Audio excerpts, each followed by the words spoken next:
Good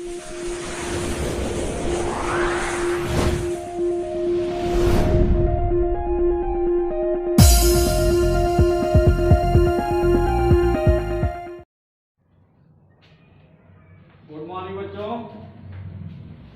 जैसा कि हम लोग का टॉपिक चल रहा था मैट्रिक्स, एक्सरसाइज 3.3 का क्वेश्चन देखेंगे हम लोग कि किस टाइप के क्वेश्चन आते हैं क्लास 12 NCERT। ठीक है, तो ये अभी तक जो इससे जस्ट पहले की वीडियो में हम लोग देख रखे थे, ठीक है, उसके अगला जो टॉपिक है वो है हमारा transpose of a matrix. Transpose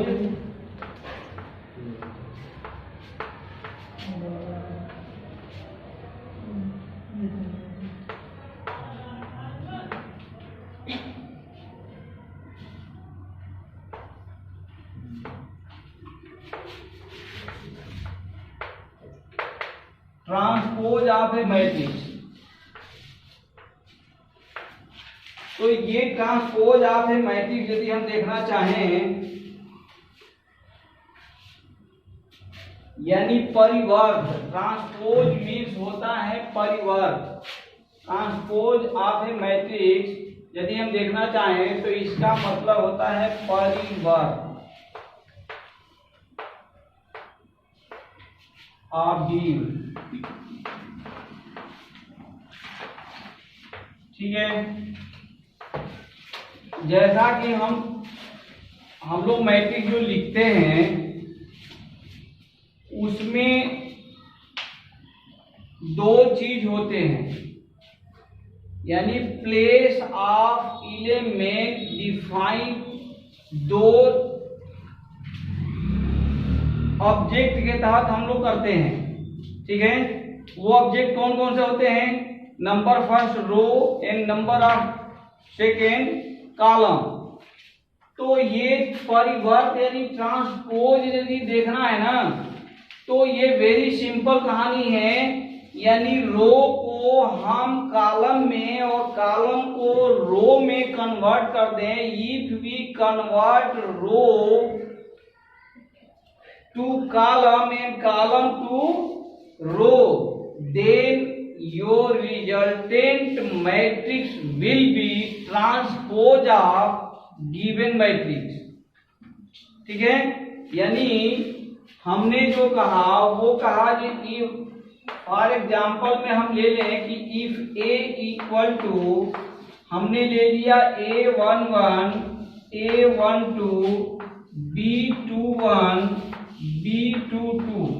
ठीक है, according to the row and column हमने लिख दिया क्या, एलिमेंट ए और बी के फॉर्म में। क्लियर है? अब यदि ये हमारा रो है, यानी ये हमारा R1 है, ये हमारा R2 है, सिमिलरली ये हमारा क्या है C1 एंड ये हमारा है C2।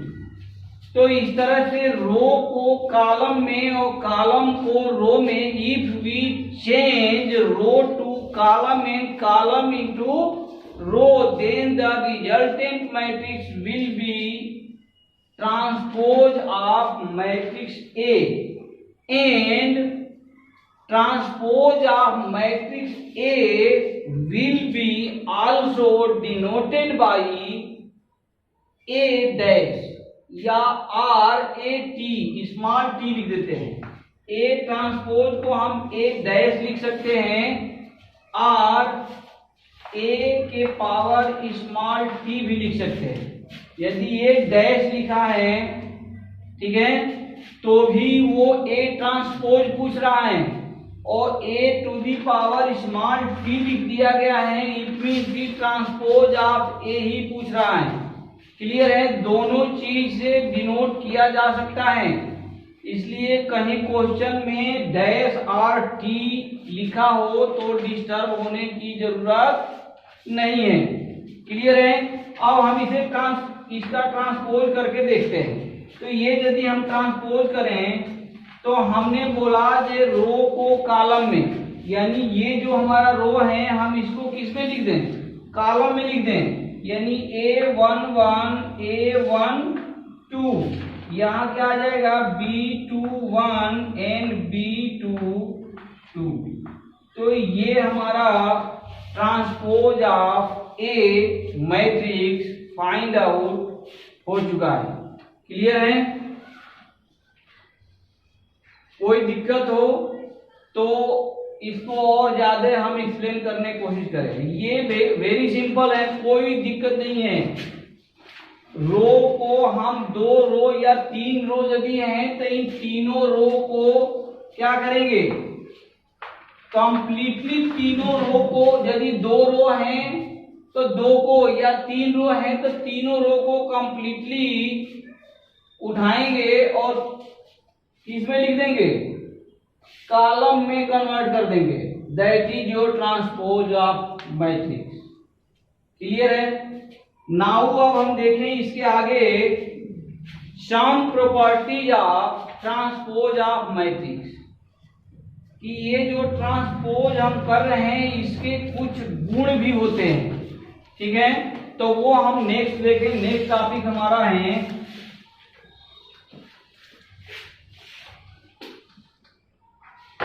Properties of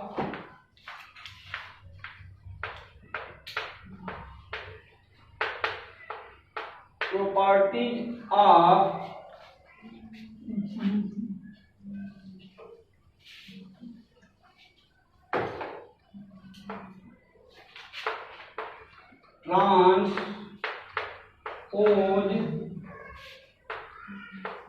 of matrix. ठीक है, तो इसकी प्रॉपर्टी यदि देखें तो नंबर फर्स्ट हमारा ये प्रॉपर्टी है, नंबर फर्स्ट प्रॉपर्टी। ठीक, transpose of A equal to number first property यदि हम देखना चाहें तो हम इसको देख सकते हैं कि ट्रांसपोज ऑफ ए का अगेन ट्रांसपोज कर दें दोबारा, ठीक है ना, तो वो हमारा ओरिजिनल मैट्रिक्स फाइंड आउट हो जाता है। ठीक है ना, यानी हमारे पास सपोज करें ये कोई लेट, यहां मान लो लेट ए इक्वल टू ये है A1 B1 A2 B2। हमारे पास ये कोई मैट्रिक्स है, यदि हम इसको A ट्रांसपोज निकालें तो ये हमारा क्या हो जाएगा A1 B1 A2 B2। ठीक है, ये ट्रांसपोज हुआ, फर्स्ट ट्रांसपोज, फर्स्ट स्टेप का ट्रांसपोज। अगेन हम यदि इसका ट्रांसपोज निकालते हैं, यानी ए ट्रांसपोज का हम ट्रांसपोज निकाल दें, तो ये फिर हम क्या करेंगे, अब ये जो हमारा ट्रांसपोज का जो R1 R2 है, R1 एंड R2, इसको अगेन हम ट्रांसपोज करेंगे। तो अगेन यदि ट्रांसपोज करेंगे तो A1 A2, ये फिर हमारा क्या हो जाएगा A1 A2 B1 B2, यानी ये इक्वल टू हो गया, देखो ये इक्वल टू आ गया A, यानी ये इक्वल टू हमें क्या मिल गया, फाइंड आउट A हो गया। तो नंबर फर्स्ट हमारा प्रॉपर्टी ऑफ मैट्रिक्स है कि if the transpose of, if again transpose of a transpose of a matrix, then your result will be original matrix। ठीक है ना, यानी मैथमेटिकल फॉर्म में हम लिख सकते हैं यानी A equal to A transpose का ट्रांसपोज। क्लियर है ना, तो ये हमारा प्रॉपर्टी नंबर फर्स्ट है, इसको हम फर्स्ट प्रॉपर्टी के नाम से जान सकते हैं। नाउ प्रॉपर्टी नंबर सेकेंड हम यदि देखना चाहें अकॉर्डिंग टू योर सिलेबस, तो प्रॉपर्टी नंबर हम सेकेंड देखें तो सेकेंड प्रॉपर्टी हमारा कह रहा है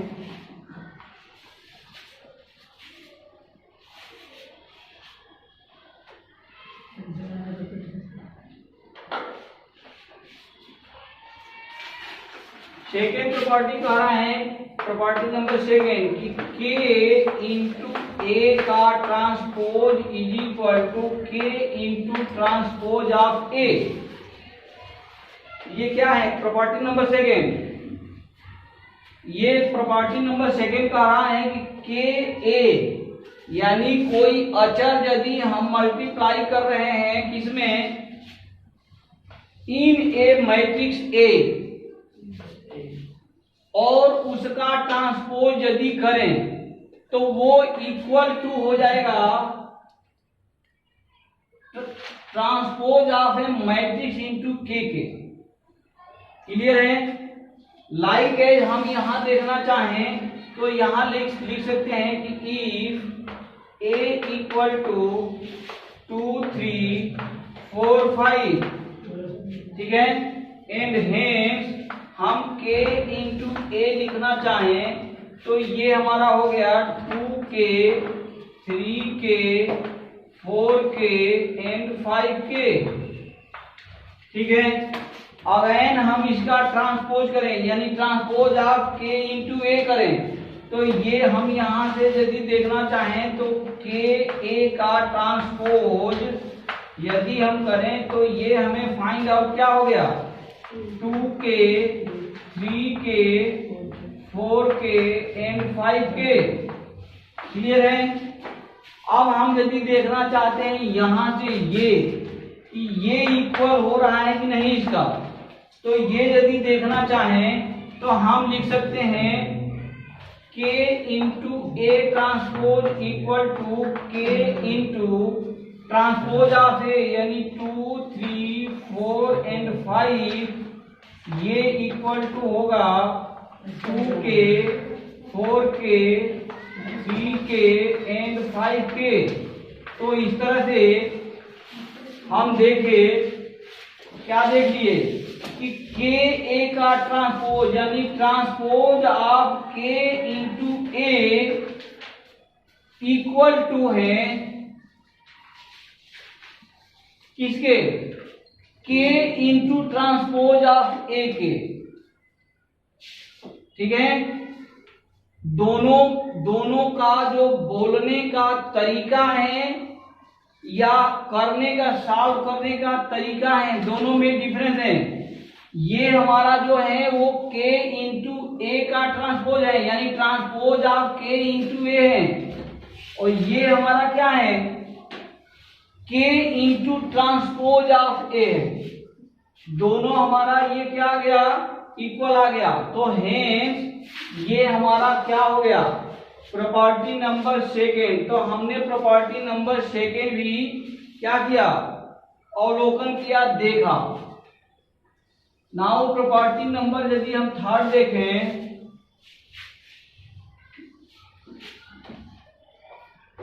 property number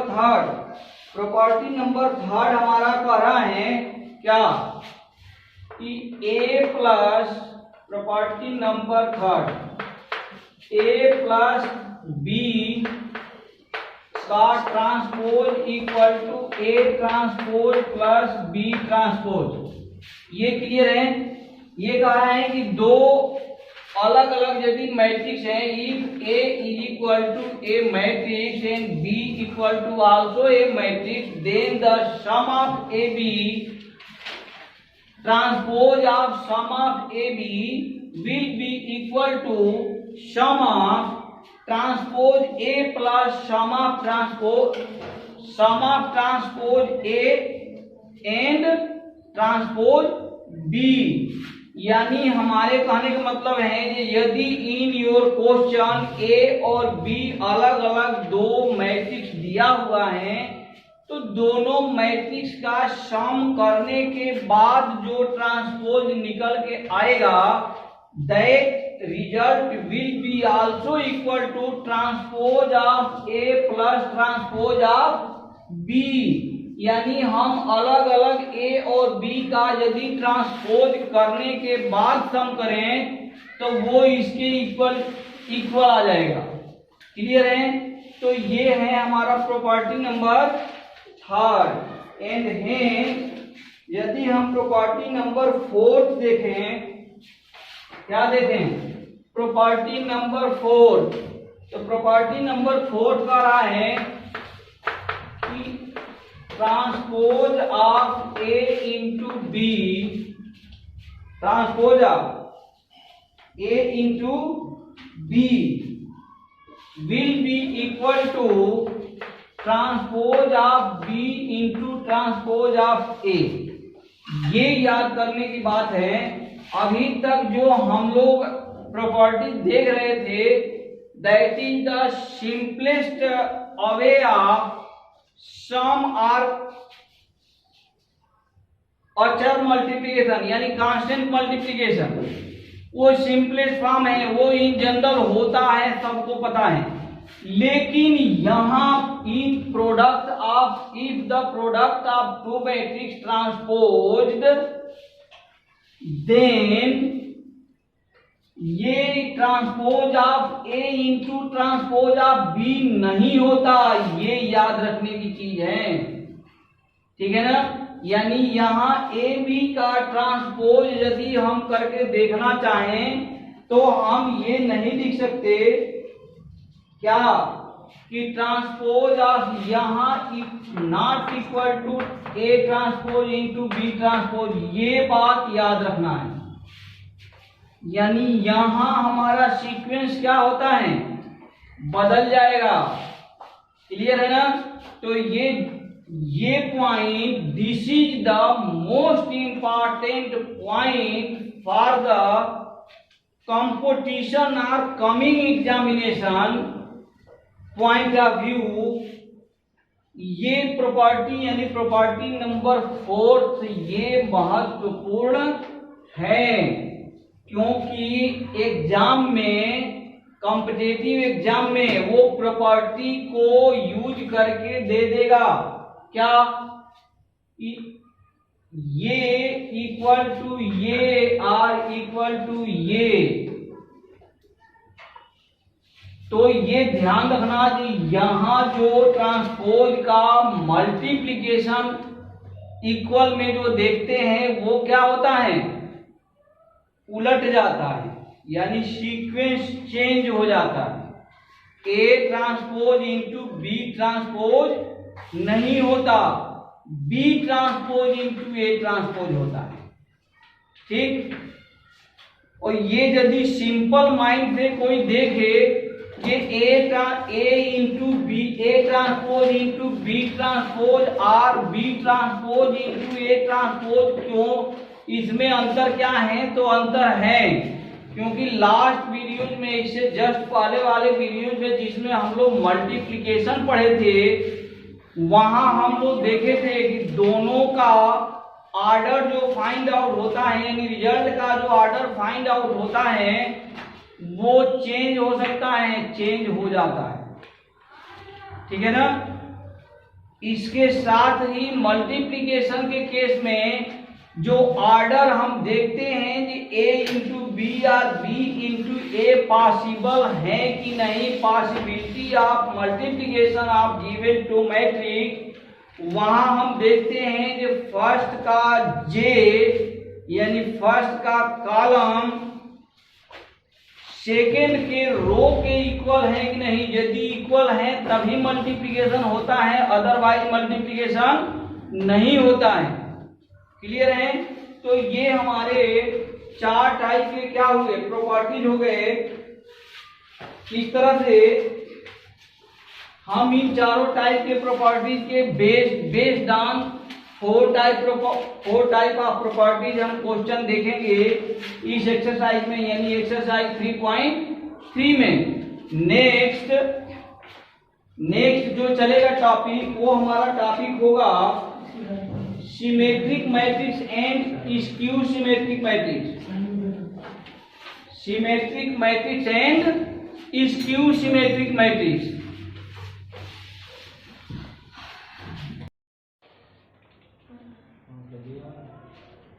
Now our next topic will be सममित और असममित आवेश, यानी symmetric and asymmetric skew symmetric matrix. ठीक है।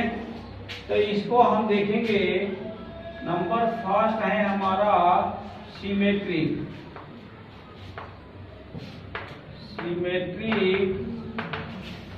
एंड स्क्यू सिमेट्रिक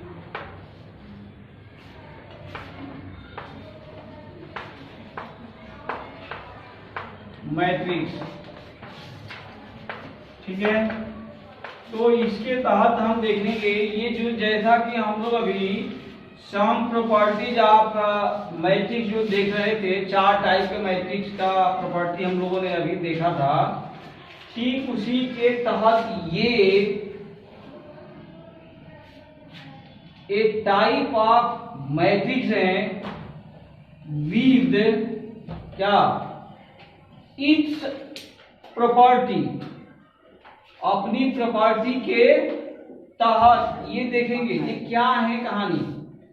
तो ये जो सिमेट्रिक मैट्रिक्स दे रखा है, सिमेट्रिक मैट्रिक्स यानी सममित आबीम, सममित आबीम।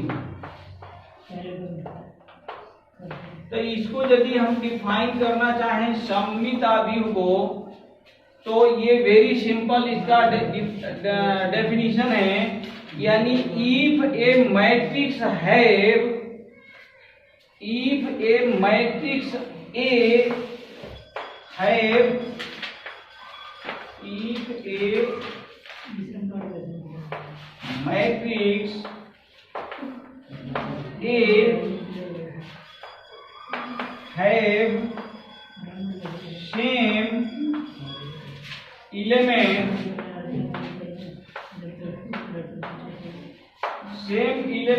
of Aij equal to Aj, then your matrix will be called symmetric matrix।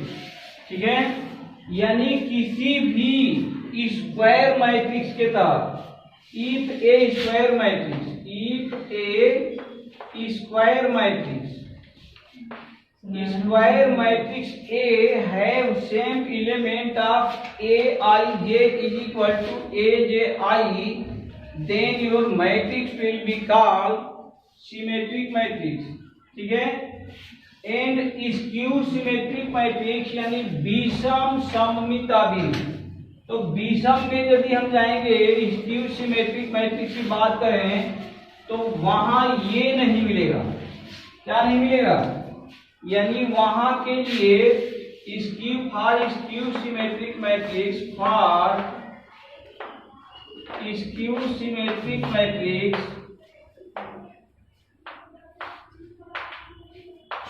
Symmetric matrix, ठीक है, यानी इफ ए मैट्रिक्स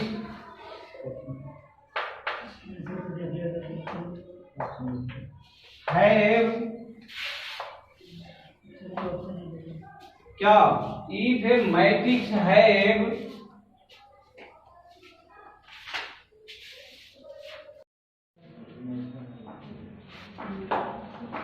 तो ये हम देख रहे थे for skew symmetric matrix, if A matrix have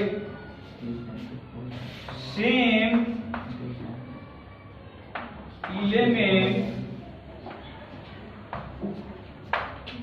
of A equal to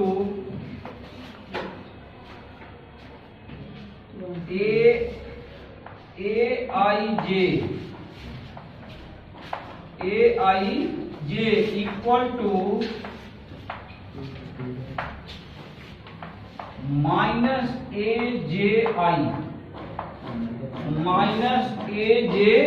Aj, then the matrix will be called skew symmetric matrix। ठीक है, इसको हम एक थ्योरम के तहत अभी देखना चाहेंगे, इस symmetric matrix and skew symmetric matrix को। तो ये थ्योरम यदि है तो ये देखते हैं ये थ्योरम क्या है। Theorem number 5, theorem number first ये देखेंगे थ्योरम नंबर फर्स्ट हमारा कह रहा है कि if A square matrix have if A square matrix have A plus A transpose is equal to B.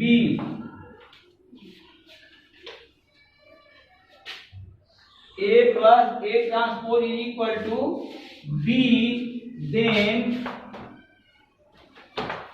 B will be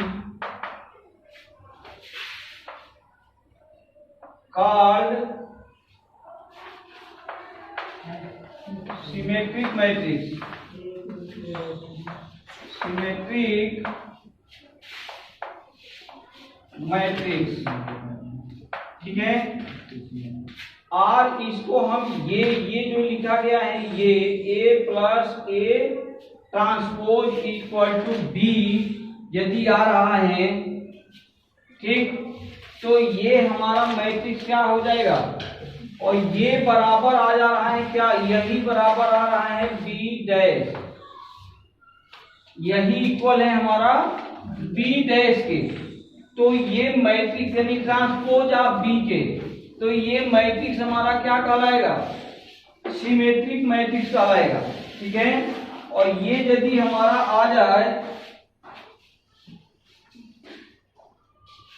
ये हमारा ये केस हम यदि देखना चाहें,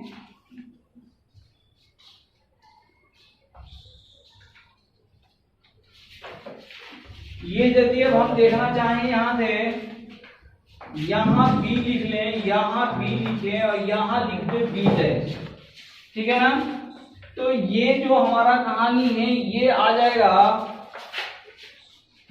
सिमेट्रिक मैट्रिक्स के तहत इस, और ये यदि हम यहाँ माइनस लिख दें यानी A minus A transpose is equal to C, ठीक है, और C डैश यदि हम निकालें तो वो माइनस में आ जाए यानी निगेटिव साइन में आ जाए, तो वो हमारा क्या हो जाएगा, स्क्यू सिमेट्रिक मैट्रिक्स, ठीक है। यानी यदि स्क्यू, चले पहले हम ये मैट्रिक्स देखते हैं सिमेट्रिक मैट्रिक्स, फिर हम देखना चाहेंगे स्क्यू सिमेट्रिक मैट्रिक्स। तो ये मैट्रिक्स देखने के लिए इस थ्योरम के अकॉर्डिंग लेट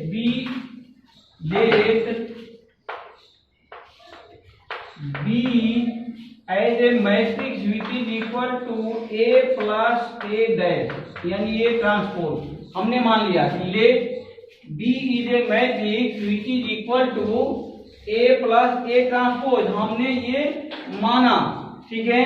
तो हम अब चेक करना चाहेंगे कि ये मैट्रिक्स हमारा सिमेट्रिक मैट्रिक्स है या नहीं है।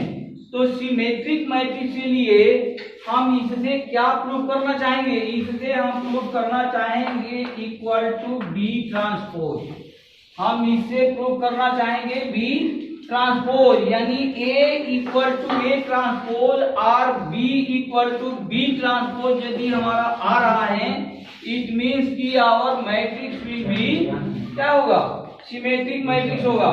तो ये चेक करने के लिए ये यदि हमने माना तो हम यहाँ लिखें let B equal to A plus A transpose, ये हमने मान रखा है। और यदि ये हमने मान लिया है तो हम लिखेंगे स्क्वायरिंग बोथ साइड, स्क्वायरिंग नहीं, अगेन ट्रांसपोज, अगेन यानी ट्रांसपोज ऑफ बोथ साइड। यदि ये हमने माना और हम इसे देखना चाहते हैं कि ये हमारा matrix the result of resultant matrix is symmetric matrix और नॉट, ये चेक करना यदि हम चाहते हैं तो हमने सबसे पहले मान लिया let B equal to A plus A transpose. अब हम देखेंगे कि B transpose equal to B आ रहा है कि नहीं। यदि B transpose is equal to B आ जा रहा है, then your matrix will be called symmetric matrix.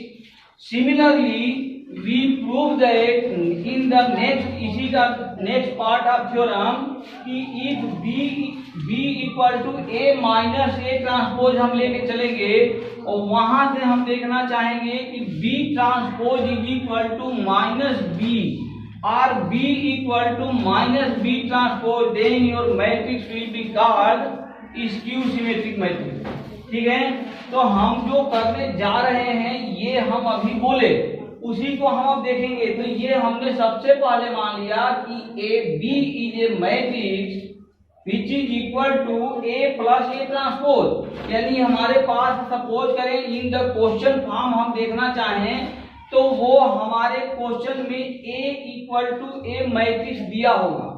Clear है? और ये यदि पूछे कि show that A is equal to symmetric matrix और स्क्यू सिमेट्रिक मैट्रिक्स, ये है, ये शो करो, दिखाओ, तो हम सबसे पहले क्या निकालेंगे? उस गिवन मैट्रिक्स का ट्रांसपोज ऑफ ए मैट्रिक्स निकाल लेंगे। That transpose of a matrix will be sum into original matrix. ठीक है, एंड उसके बाद हम देखेंगे कि दैट मैट्रिक्स, जो हमारा मैट्रिक्स फाइंड आउट हुआ, वो मैट्रिक्स बी डैश, यानी इस ट्रांसपोज में इस मैट्रिक्स का अगेन वो जो सम करेंगे उसका ट्रांसपोज करेंगे, और उसका ट्रांसपोज यदि हम करेंगे तो वो हमारा निकलेगा। अभी करके देखते हैं, फिर ये जो हम बोल रहे हैं वो इजीली समझ में आएगा। तो ये हमने सबसे पहले माना। इसके बाद हम करेंगे ट्रांसपोज, नेक्स्ट हम करेंगे ट्रांसपोज ऑफ बोथ साइड, क्योंकि हम कोई भी एक्टिविटी यदि करते हैं तो एक साइड नहीं करते, यदि इक्वल करके चलना है तो हम दोनों साइड का क्या करते हैं? ट्रांसपोज करेंगे। तो यहाँ से बोथ साइड का ट्रांसपोज करें तो ये हमारा आ गया B transpose equal to A plus A transpose का ट्रांसपोज, और ये यदि ट्रांसपोज का ट्रांसपोज है तो ये यहाँ से इक्वल टू होगा A transpose plus A transpose का ट्रांसपोज, ये हमारा आया। और ये हम जैसा कि जानते हैं कि ए ट्रांसपोज का ट्रांसपोज यदि हम कर दें तो वो हमारा क्या हो जाता है? प्रारंभिक मैट्रिक्स मिल जाएगा, यानी इनिशियल मैट्रिक्स मिलेगा। तो ये हमारा हो जाएगा ए प्लस ए ट्रांसपोज, और ए प्लस ए ट्रांसपोज हम क्या मान के चले थे? बी। तो यहाँ से ये इक्वल टू हमारा मिल गया बी, यानी B transpose in this theorem हमने ये देखा कि किसी भी मैट्रिक्स का ट्रांसपोज करने पर वो इनिशियल यानी प्रारंभिक मैट्रिक्स हमारा मिल रहा है क्या? यदि मिल रहा है तो your matrix will be called symmetric matrix. हमारा जो मैट्रिक्स होगा वो सिमेट्रिक मैट्रिक्स कहलाएगा। नाउ सेकेंड हम देखेंगे स्क्यू सिमेट्रिक मैट्रिक्स। तो स्क्यू सिमेट्रिक मैट्रिक्स के लिए फॉर द नेक्स्ट, यानी इसी थ्योरम का नेक्स्ट पार्ट हम देखें, पार्ट सेकेंड यदि देखें तो ये फॉर स्क्यू सिमेट्रिक मैट्रिक्स, यानी इसके लिए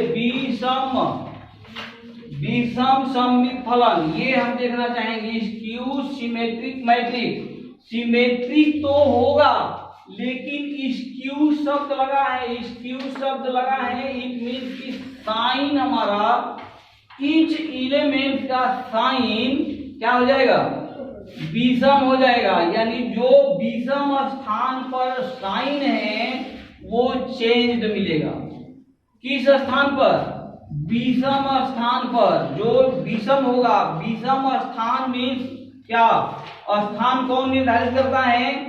आई और जे, यानी आई और जे का सम यदि विषम आ रहा है तो उसका उस एलिमेंट का साइन हमें क्या मिलना चाहिए? निगेटिव मिलना चाहिए। और जो आई या जे का सम आएगा उसका साइन क्या होगा?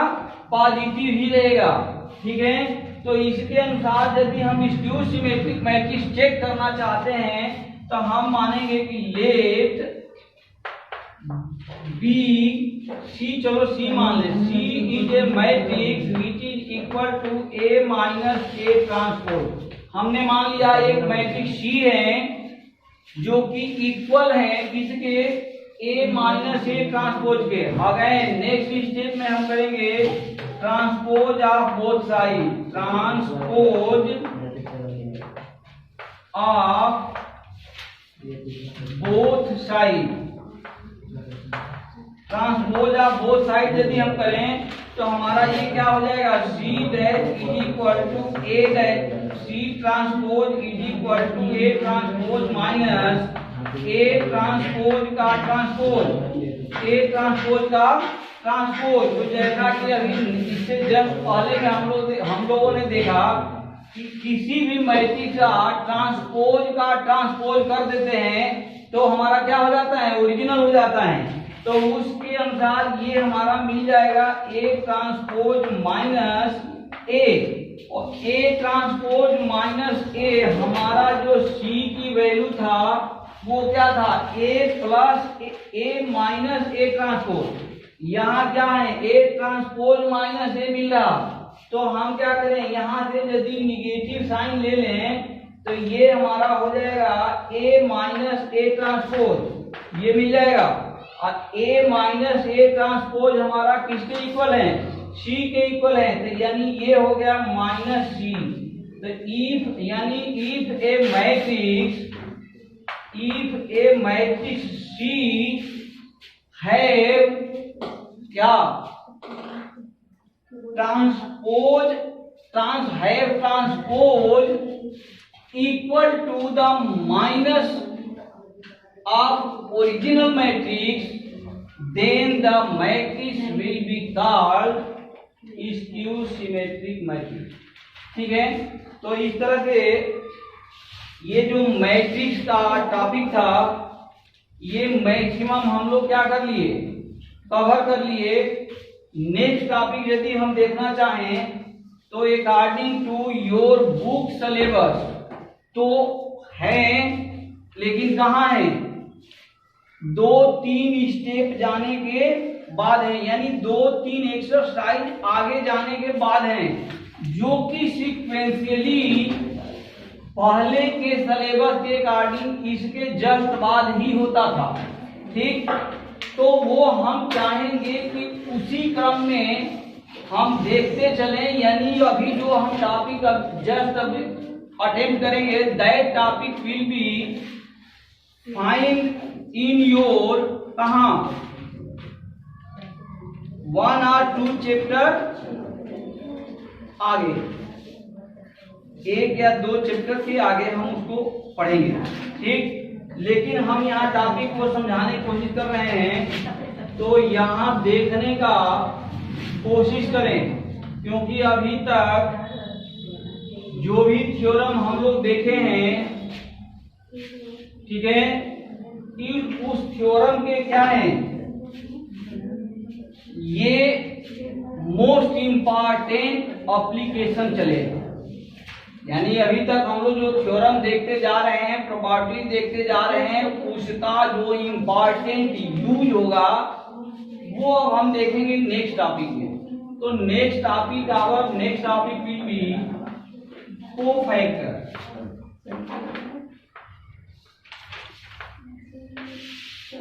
क्या पढ़ेंगे हम लोग, कोफैक्टर पढ़ेंगे। ठीक है, ये चूंकि इसलिए आगे कर दिया गया है इन द न्यू सिलेबस, इसका हम रीजन बता रहे हैं कि ये जो यहाँ चलेगा कोफैक्टर जो हम निकालेंगे ना, तो कोफैक्टर ऑफ मैट्रिक्स नहीं निकालते हैं, कोफैक्टर ऑफ डिटरमिनेंट निकालते हैं। ठीक है, तो वो जो आगे का चैप्टर हम पढ़ेंगे सारणिक यानी डिटरमिनेंट, उस चैप्टर में ये टॉपिक हम वहां दिया हुआ है, लेकिन हम यहीं उसको पढ़ना चाहेंगे। तो ये यदि देखें कि लेट मान लें कि ए हमारा कोई क्या है, एक डिटरमिनेंट है। ठीक, मैट्रिक्स डिटरमिनेंट जो सिंबॉलिक फॉर्म में हम लिखते हैं उसमें मात्र डिफरेंस ये है कि मैट्रिक्स में हम इसको क्या लेते हैं, बिग ब्रैकेट के अंदर लिखते हैं एलिमेंट। वहां हम दो पैरेलल लाइंस जो दिख रहा है ना, यानी माड जो हम देखते थे, वो माड के फॉर्म में हम लिखते हैं, दो लाइन ले लेते हैं, इसके अंदर हम एलिमेंट को लिखते हैं। बाकी सारा एलिमेंट का प्लेस वगैरह जो निर्धारित है, सारा कहानी मैट्रिक्स का ही है, ठीक है। तो अब हम यहां देखें को फैक्टर कैसे निकालते हैं। को फैक्टर मीन्स हिंदी में होता है शाहखंडज। शाहखंडज,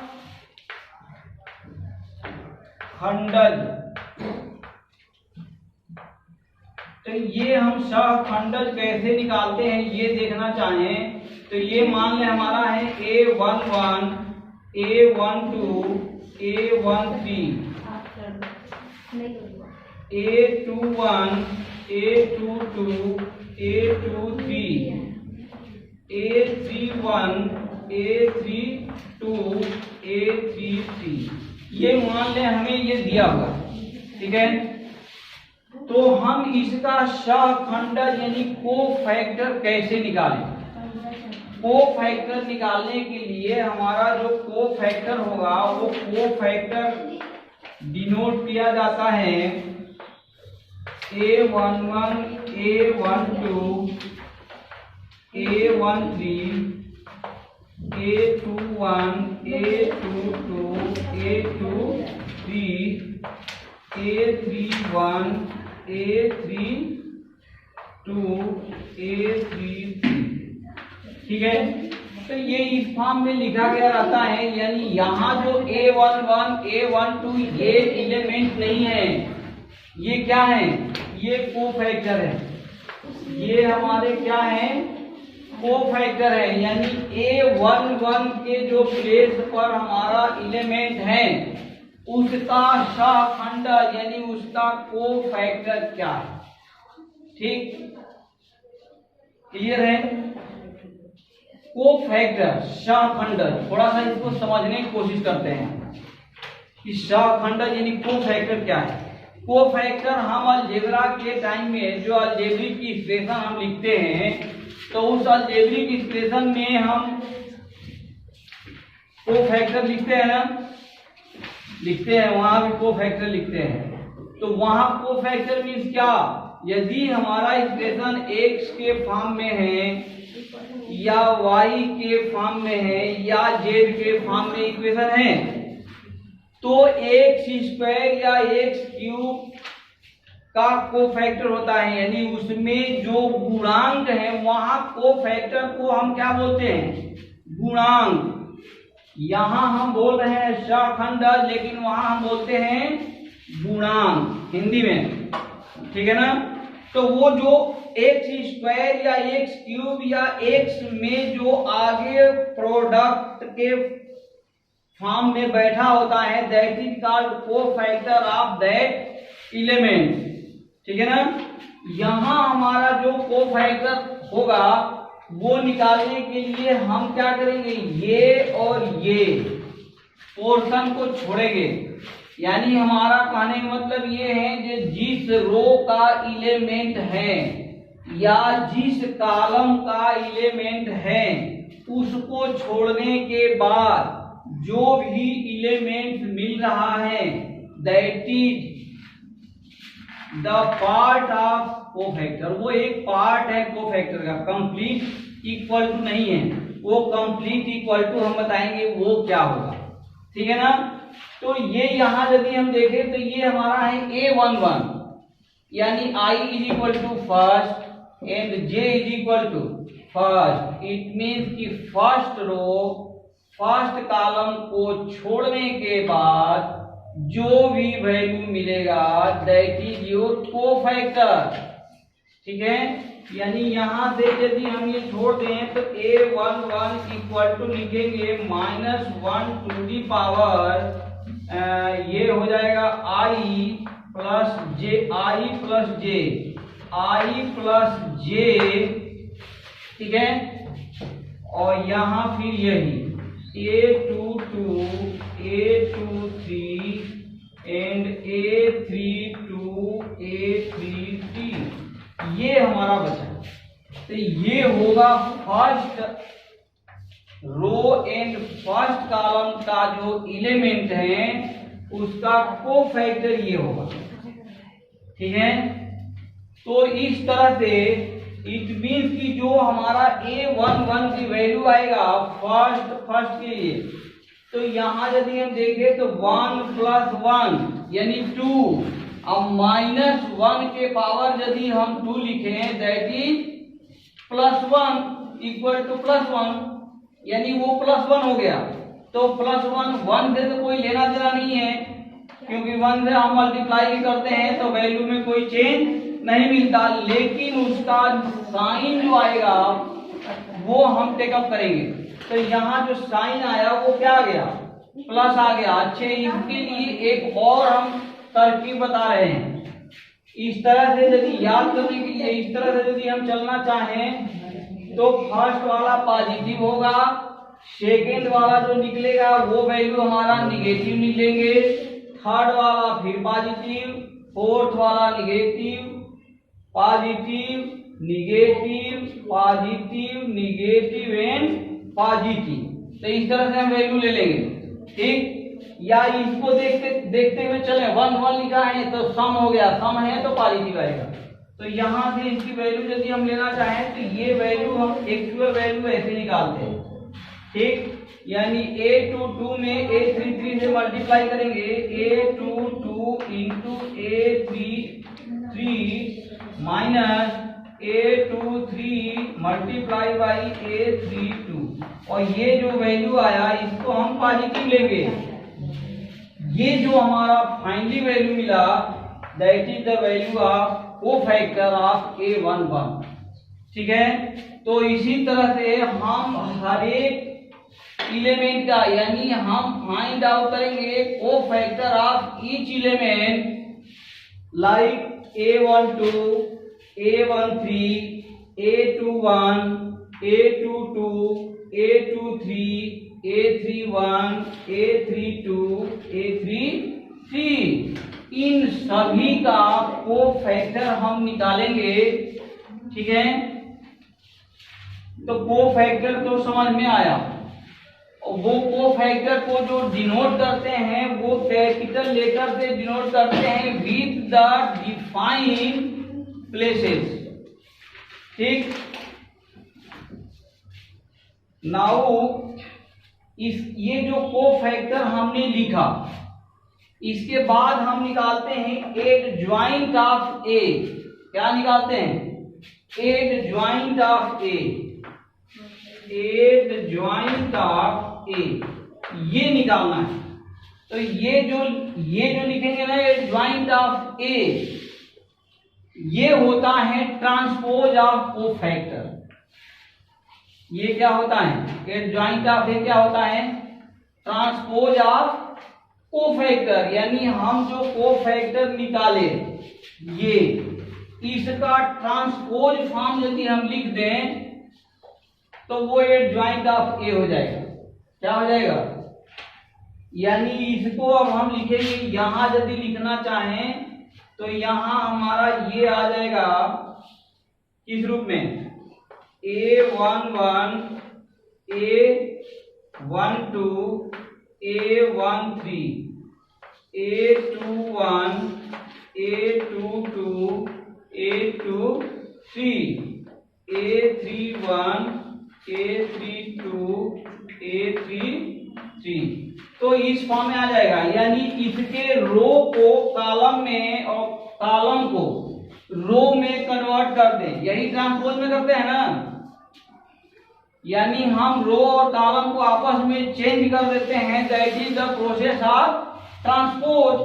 क्लियर है? तो ये हम निकाल लिए एडजॉइंट ऑफ ए। यानी सबसे पहले एडजॉइंट निकालने के लिए हम ईच एलिमेंट का कोफैक्टर निकालते हैं। That cofactor will be transposed to equal किसके? Adjoint of A. ठीक है, और इस एडजॉइंट ऑफ ए निकालने के बाद, इतनी प्रक्रिया समझ में आ गया। इसके बाद अब हम एक और नया चीज अभी लेने चलेंगे, वो कई मेथड से निकालेंगे अभी सिलेबस के अकॉर्डिंग ही, और भी अदर मेथड हैं, उस मेथड से भी निकालते हुए चलेंगे। अभी हम अब निकालना चाहते हैं ए इनवर्स। हम क्या निकालना चाहते हैं? A inverse.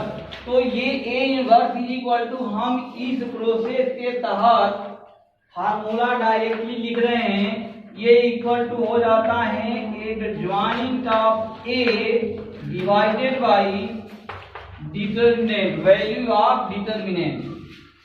ये जो हम निकाल रहे हैं, यानी इसका ये निकालने के बाद ये डिटर्मिनेंट की वैल्यू से, उसके डिटर्मिनेंट की वैल्यू से यदि हम क्या कर दें? डिवाइड कर दें, तो जो वैल्यू प्राप्त होगा that value will be called A inverse. ठीक है, तो ये ए इनवर्स हम ये ए इनवर्स फाइंड आउट करने के लिए हमें इसकी वैल्यू फाइंड आउट करना पड़ेगा, और इसकी वैल्यू यदि फाइंड आउट करना पड़ेगा तो ये वेरी सिंपल चीज है। ये यहां से हम देख सकते हैं क्या, if A is equal to A11, A12, A13, A21, A22, A23, A31, A32, A33। ये यदि हमारा कोई सारणी दिया है, यानी डिटर्मिनेंट दिया है, तो इसकी वैल्यू हाउ कैन फाइंड, तो हम यहां से लिखना चालू करें। यही कहानी लेंगे, देखो ये ले लिए, यानी हम यहाँ ले लिए A11, इसकी वैल्यू को हम इससे भी डिनोट करते हैं। ठीक, तो यहाँ से A11 हमने लिया। A11 लेने के बाद हम इसके रो और इसके कॉलम को क्या करेंगे? छोड़ देंगे। बाकी जो बचा वो ये बचा। उसके बाद हम क्या करेंगे? ऊपर से नीचे, माइनस नीचे से ऊपर लिखेंगे। तो ये हो गया A22 multiply by A33 minus A23 multiply by A32, ये हमने लिखा। क्लियर है? ये हमारा जो वैल्यू है, ये किसका वैल्यू है? अच्छे, इसके बाद भी अभी हम लिखेंगे प्लस, ये ध्यान रखना, आप सेकेंड वाले के लिए भी लिखेंगे। सेकेंड वाले के लिए लिखेंगे तो ये सेकेंड रो, सेकेंड कॉलम और सेकेंड रो, ये हमारा विलुप्त हो जाएगा। ठीक, तो हमारा यहाँ क्या हो जाएगा? A2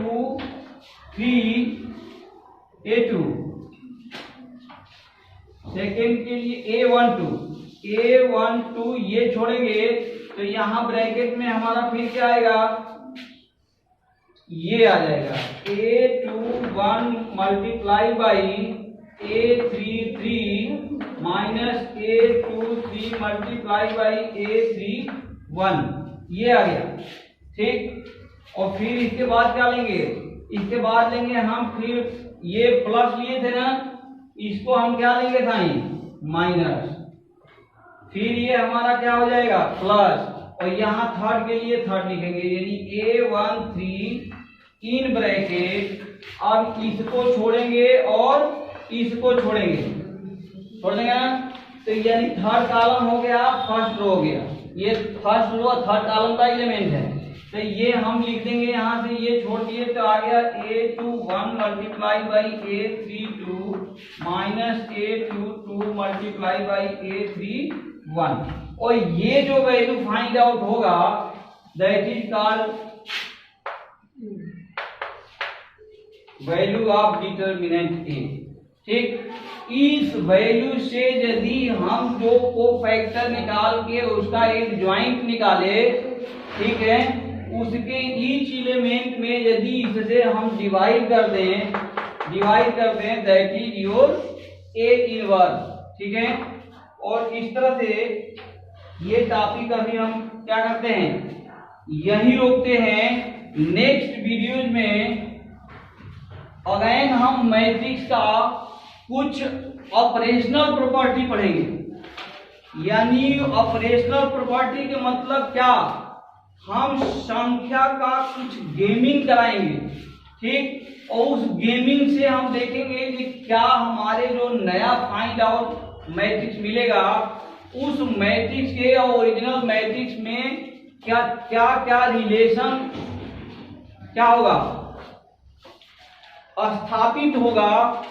वो हम रिलेशन को देखेंगे, उससे कुछ फाइंड आउट करना चाहेंगे। फाइंड आउट क्या, उससे भी हम क्या निकालेंगे, ये वैल्यू निकालेंगे ए इनवर्स। उन सब प्रॉपर्टी का यूज करके भी हम ए इनवर्स क्या करेंगे, निकालेंगे, ठीक है। तो वो प्रॉपर्टी हम नेक्स्ट वीडियो में देखेंगे, क्योंकि वो सारा यदि हम मर्ज करें तो ये वीडियो बहुत ज्यादा क्या होगी, लेंदी हो जाएगी, ठीक है। तो अकॉर्डिंग टू द क्या power of mind he mind को अप्लाई करना चाहिए, अदरवाइज माइंड भी क्या हो सकता है, करप्ट होने लगता है, ठीक है ना। आगे पढ़ते जाओ, पीछे का भूलते जाओ। तो इस तरह से ये वीडियो हम यही खत्म करते हैं। यानी ये वीडियो यदि अध्ययन अध्यापन में हेल्पफुल हो तो कृपया करके इस चैनल को क्या करें, अधिक से अधिक मात्रा में सब्सक्राइब करें, शेयर करें, लाइक करें और कमेंट्स भी दें, ताकि यदि किसी टॉपिक को समझने में कहीं दिक्कत आ रहा हो तो कृपया उस टॉपिक को कमेंट बॉक्स में अवश्य लिखें, ठीक है। और लिखे हुए कमेंट का नेक्स्ट वीडियो में समाधान पाएं। Thank you very much. जय हिंद, जय भारत।